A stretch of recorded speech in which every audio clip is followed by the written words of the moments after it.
mowjadaha gaagaaban FM-yada Facebook, YouTube iyo barteena internetka ee bbcsomali.com.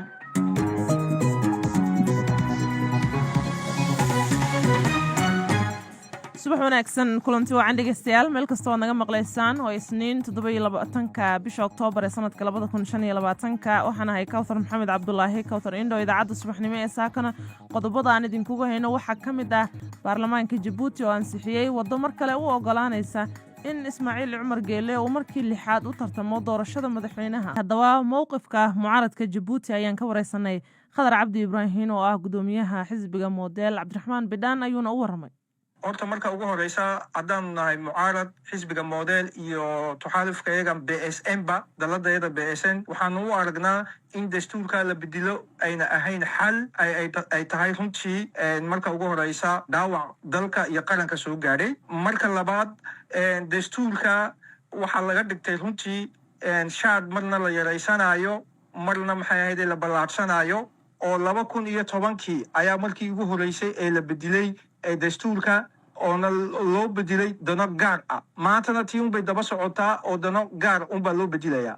marka saddexaad sidaad wada ogsoon tihiin ay reer Djibouti dhammaantoodna ay wada ogsoon yihiin madaxweynuhu mudane Ismaaciil Cumar Geele marar badan wuxuu ku dhawaaqay inaanad u taabsanayn in la bedelo dastuurka oo la taabtaaban doonin ayuu ku dhawaaqay. dee hadalkuna intaanan odhan ayuu ammaanadaada yahay. markaa dee walaalkaygii oo rag qowl baa xidha dumarna meher baa xidhaa la yidhi. markaa madaxweynuhu ballankaa kamuu run sheegin ee ballankaa uu ka baxay.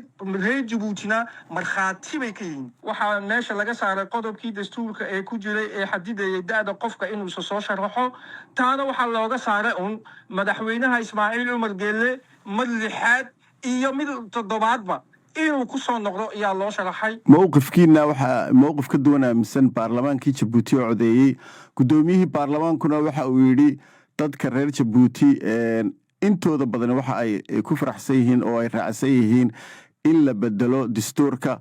marka haddii golihii baarlamaanka ee lasoo doortay uu isku raacay xeerkan soo lama odhan karo idinkaa qaldan inaad ka soo horjeedsataan. walaalkay Bidhaanow horta hadalkaa uu gudoomiyaha baarlamaanka uu meesha khudbada uu ka akhriyay dee waa horta hadal nin siyaasadeed weeyi oo tiisa marsanaya. annaka waxaan u aragnaa waa propaganda loogu talagalay sheenanka iyo jaraa'idada ajnabiga iyo dalalka walaalaha aynu nahay reer galbeedka ee dalka degan si qalbigooda iyo qulubtooda loo qaboojiyo. laakiin runtii marka la taabsado reer Djibouti way kacsan yihiin, reer Djibouti way cadhaysan yihiin, reer Djibouti mana aqbalayaan mana doonayaan in maxay ahayd dastuurkooga la taabsado. bulshada reer Djibouti maanta haddaa baraha bulshada la socotiin buuq iyo sawaxan badan ayaa ka jira oo laga hadlayo dastuurka in la taabsan. gudoomiye Khadar waad og tahay waxaad ka dhawaajisay inuu madaxweynuhu rabo in la doorto mar lixaad iyo toddobaadba sida doontaa u dhacdo wadamo badan oo Afrikaan way ka dhacdaa. laakiinse iminka markaad eegto Djibouti duruufaha ku xeeran xuutiyiintiiba halkan taagan. geeska Afrika waxaa ka socda badii caseed baa la isku haystaa. waad arkaysaa jabhado canfara ayaa Ethiopia laga abaabulo lagaga dhawaaqay oo dhanka Eritrea ku jeeda loo malaynayo. Somaliland iyo Djibouti mar walba xurguf baa ka dhaxaysa oo Soomaali weyn iyo Somaliland rabto inay dawlad noqoto ay isku haystaan. marka miyaan loo baahnayn madaxweynaha khibradda leh inuu sii joogo Djibouti inta duruufahaasi ay sidan yihiin? horta walaalkaygiioo markaad madaxweyne la dooranayo madaxweynuhu lababa waa inuu ka jawaabo siyaasadda dalka gudihiisa iyo siyaasadda dabadaba labadaba waa inuu aragti iyo vision uu ka lahaado.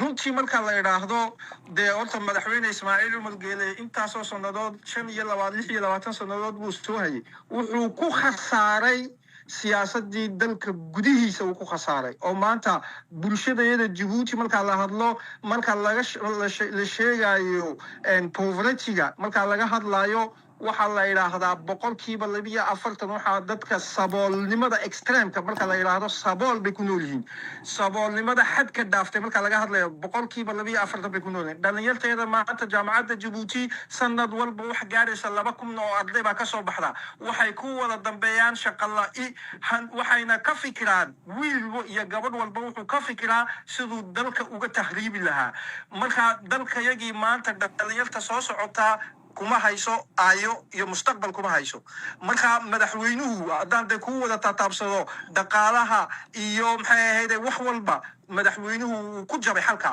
marka isbedel qof vision national oo aragti kale oo maxay ahayd siyaasad kale cusub oo bulshada soo niyad kiciya ayaa loo baahan yahay tii kuma sii socon karo annagu waxaan wadanaa siyaasad Djibouti oo la saaxiiba dalalka dariska oo aragti cusub oo keenta khadar cabdi ibraahim gudoomiyaha xisbiga model ayuu kaasi ahaa oo cabdiraxmaan bidaan u waramayay BBC